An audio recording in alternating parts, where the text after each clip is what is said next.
Assalamualaikum warahmatullahi wabarakatuh dan salam sejahtera bagi kita semua.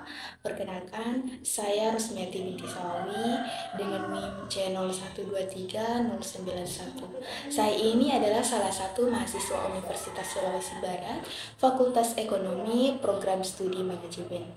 Dan dalam video ini saya akan membahas 7 topik penting, yakni ruang lingkup manajemen keuangan lanjutan, konsep risk dan return, analisis risiko saham, jenis-jenis saham, konsep risiko obligasi, berbagai jenis reksadana, dan perhitungan biaya modal. Mari kita pelajari bersama-sama dasar-dasar penting yang akan membantu kita membuat keputusan investasi yang lebih baik. Nah, langsung saja materi pertama itu ada ruang lingkup manajemen keuangan lanjutan. Ada 5 aspek ruang lingkup manajemen keuangan lanjutan, yaitu yang pertama ada investment decision atau keputusan investasi. Perusahaan memutuskan di mana uang akan ditanam, misalnya membeli mesin baru atau membuka cabang, yang tujuannya agar uang yang dikeluarkan itu bisa memberi untung yang lebih besar di masa depan. Yang kedua ada financial decision atau keputusan pendanaan. Ini tentang bagaimana perusahaan mendapatkan uang, apakah meminjam dari bank atau memakai uang sendiri. Harus dipilih yang paling menguntungkan dan aman. Yang ketiga ada dividen decision atau keputusan dividen, yaitu menentukan apakah laba perusahaan akan dibagikan ke pemilik saham atau disimpan untuk keperluan perusahaan ke depan. Yang keempat, ada financial risk management atau manajemen risiko keuangan, yaitu mengelola risiko yang bisa merugikan perusahaan seperti perubahan nilai tukar, suku bunga, atau harga bahan baku yang tujuannya agar keuangan perusahaan itu tetap aman. Yang kelima ada financial performance analysis atau analisis kinerja keuangan. Itu mengecek apakah keuangan perusahaan sehat atau tidak. Ya, misalnya dengan melihat untung rugi dan berbagai rasio keuangan. Kemudian konsep risk dan return. Risk atau risiko yaitu ketidakpastian hasil dari investasi. Misalnya saat kita itu membeli saham, kita tidak tahu pasti apakah kita itu akan mendapatkan keuntungan atau kerugian. Adapun jenis-jenis risiko ada dua, yakni yang pertama risiko sistematis. Risiko sistematis ini adalah risiko yang tidak bisa dihindari walaupun kita sudah investasi di banyak tempat. Contohnya itu seperti inflasi, naik turun suku bunga, atau krisis ekonomi. Yang kedua itu ada risiko tidak sistematis, yang dimana risiko ini tidak bisa dikurangi dengan cara menyebar investasi atau diversifikasi. Contohnya itu seperti perusahaan bangkrut. Dan kemudian return. Return itu adalah keuntungan. Nah, return itu adalah hasil dari investasi, bisa berupa dividen atau bagi hasil, bunga, capital gain, atau keuntungan karena harga naik. Ada dua cara mengukur investasi, yaitu yang pertama ada CAM atau Capital Asset Pricing Model, yaitu menghitung berapa besar keuntungan yang seharusnya kita dapat dari suatu investasi berdasarkan tingkat resikonya. Yang kedua itu ada atau arbitrage pricing theory, yaitu model lain yang melihat banyak faktor risiko sekaligus untuk menilai investasi. Kemudian saham. Saham itu terbagi menjadi dua, yakni saham biasa dan saham preferen. Saham biasa ini adalah jenis saham yang paling umum. Pemegang saham itu biasanya mempunyai hak suara di perusahaan dan bisa mendapatkan dividen, tetapi mereka juga berisiko karena jika perusahaan itu bangkrut, mereka dibayar terakhir. Nah, kemudian saham preferen. Jenis saham ini memberikan hak untuk mendapatkan dividen tetap sebelum pemegang saham biasa, namun biasanya itu tidak ada hak suara. Nah, adapun nilai saham. Yang pertama itu ada nilai nominal. Nah, ini adalah angka yang tertera di surat saham saat diterbitkan. Nilai ini tidak selalu mencerminkan harga di pasar. Kemudian nilai buku. Ini adalah Nilai total aset perusahaan dikurangi utang dibagi dengan jumlah saham yang ada. Ini membantu melihat nilai sebenarnya perusahaan. Yang ketiga, harga saham. Ini adalah harga yang orang bayar untuk membeli atau menjual saham di pasar. Harga ini bisa naik turun tergantung banyaknya permintaan. Adapun tujuan penilaian saham yaitu untuk mengetahui apakah saham ini terlalu mahal atau terlalu murah. Ini membantu investor untuk memutuskan apakah akan membeli atau menjual saham. Adapun analisis saham, yakni analisis fundamental. Ini adalah cara menganalisis laporan keuangan yang dimana perusahaan untuk melihat seberapa baik kinerjanya. Yang kedua itu ada analisis teknikal. Ini menggunakan grafik dan pola harga masa lalu untuk mencoba memprediksi pergerakan harga saham di masa depan. Kemudian obligasi. Obligasi adalah surat utang yang dikeluarkan oleh perusahaan atau pemerintah untuk mengumpulkan dana. Ketika kamu membeli obligasi, kamu meminjamkan uang kepada penerbit obligasi dan mereka pun berjanji untuk membayar kembali jumlah yang dipinjamkan ditambah dengan bunga pada waktu yang telah ditentukan. Adapun jenis-jenis obligasi, yang pertama itu ada debentur. Obligasi yang tidak dijamin dengan aset, ini berarti jika penerbit gagal membayar, pemegang obligasi tidak memiliki aset yang bisa diambil. Kemudian yang kedua itu ada obligasi perusahaan. Obligasi yang diterbitkan oleh perusahaan untuk mendanai operasi atau proyek, ini bisa berisiko tergantung kesehatan finansial perusahaan. Yang ketiga itu ada obligasi pemerintah. Obligasi yang diterbitkan oleh pemerintah biasanya dianggap lebih aman dibandingkan obligasi sebuah perusahaan. Yang keempat itu ada obligasi hipotek. Ini dijamin oleh aset tetap, seperti properti. Jika penerbit gagal membayar, pemegang obligasi ini bisa mengambil aset tersebut.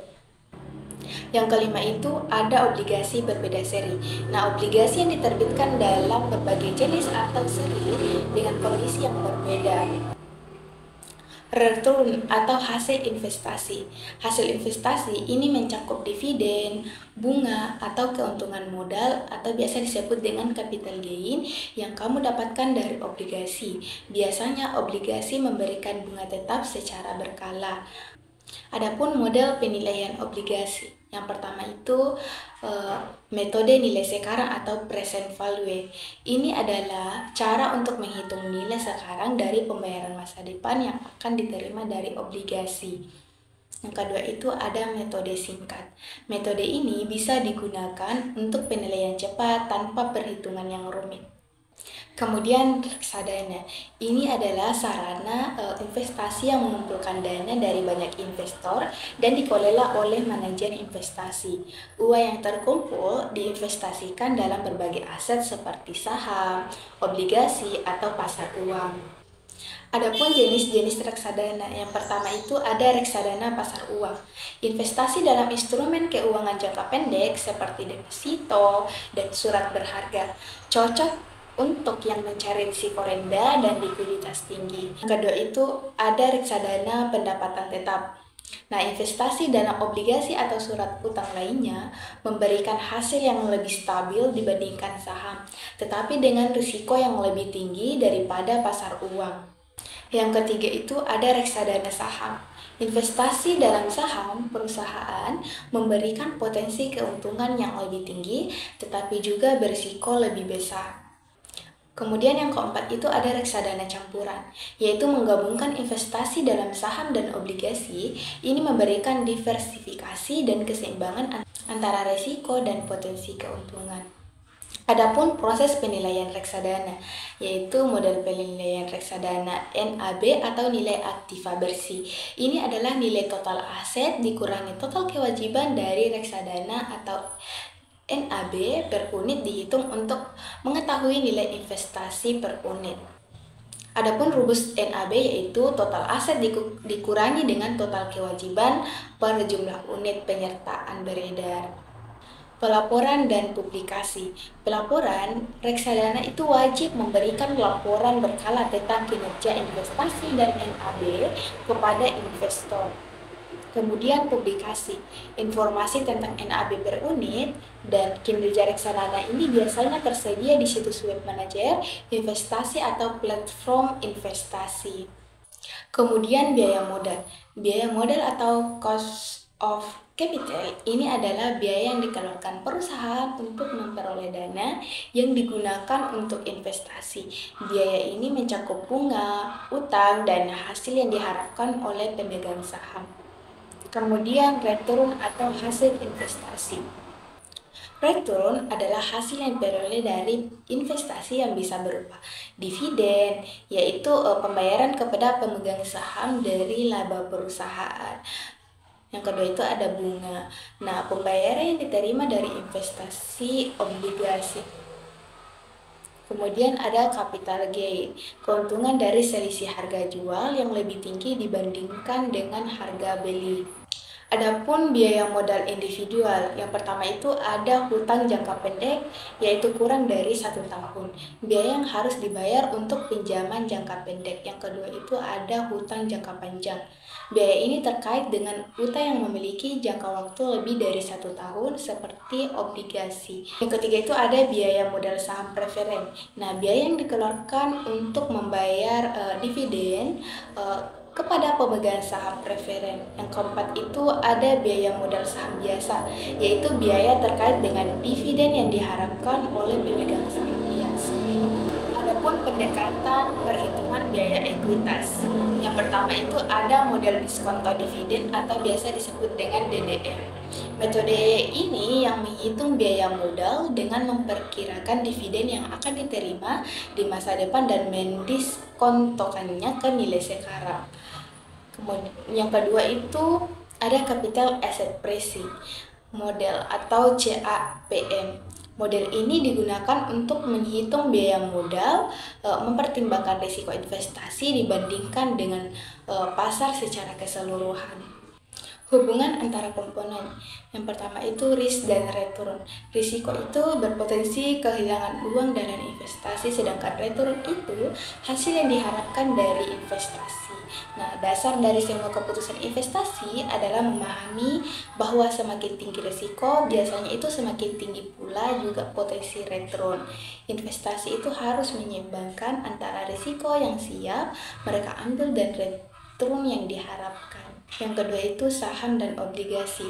Itu adalah investasi dalam perusahaan yang memberikan hak suara dan potensi dividen. Kan obligasi itu adalah surat utang yang memberikan bunga tetap, umumnya itu dianggap lebih aman dibandingkan dengan saham.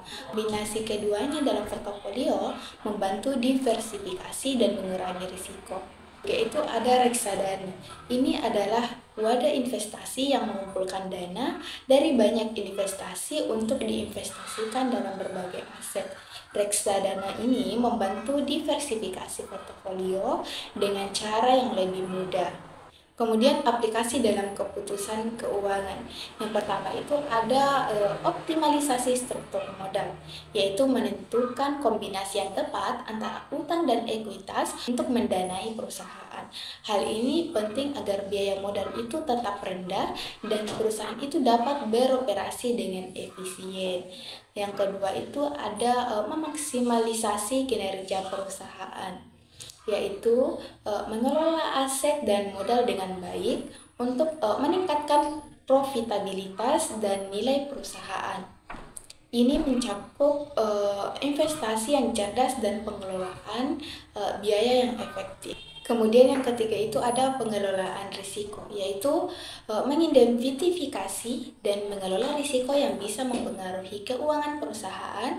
Ini termasuk risiko pasar, kredit, dan operasional. Demikianlah presentasi yang dapat saya sampaikan. Semoga materi ini bermanfaat dan dapat menambah wawasan kita semua. Terima kasih atas perhatiannya. Sampai jumpa di kesempatan berikutnya.